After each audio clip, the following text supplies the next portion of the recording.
they turn it around and manipulate it to make you their God instead of going to God in prayer and meditation.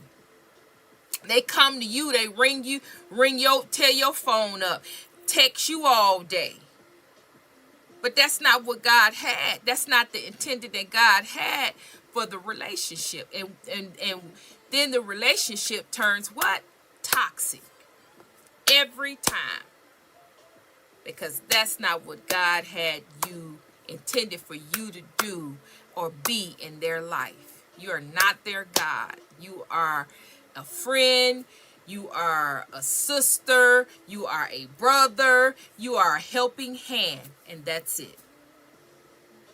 And that's the reason why this always happens.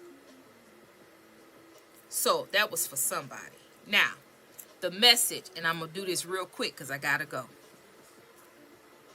The message here is that, look, you are a pure soul, innocent,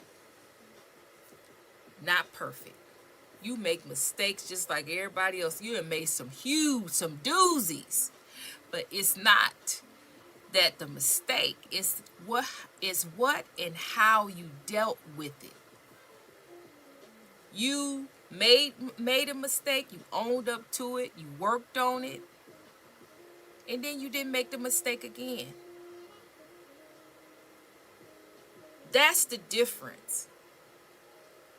That's why you have an innocence and a pure soul. It's not, God see all your mistakes. God see all your choices. God see everything you do. But it's how you handle. How do you handle yourself?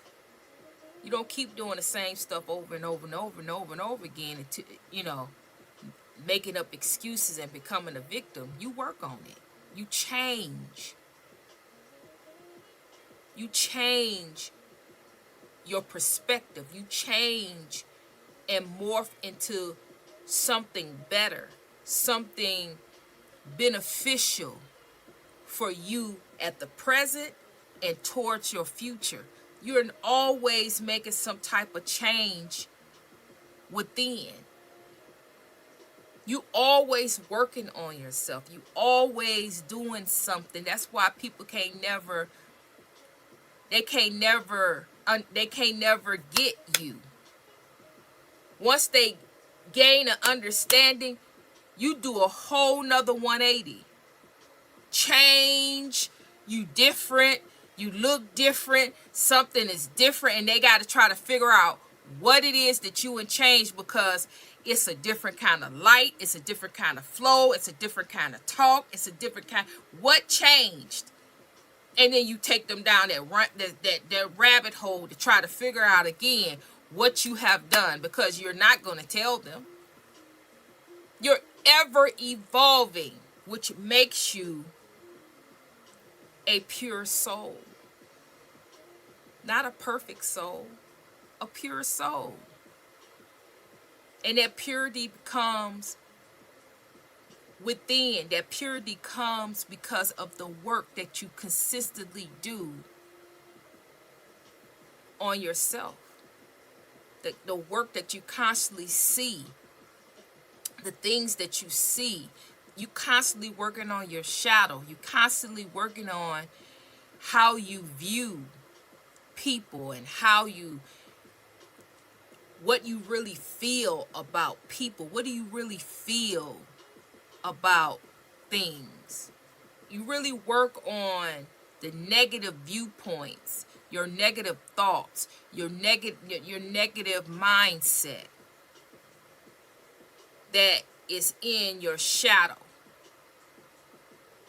You look at the pros and the cons and the different perspectives of why you feel the way you feel.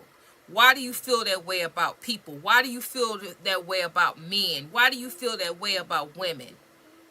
Why do you feel that way about marriage? Why do you feel that way about dating? You really get down and grasp and get down to the nitty-gritty about things because you're about change. where a lot of people don't like to change. They like to stay the same. They don't like a whole lot of change, because with change, it's a lot of conflict, confusion that can come with change.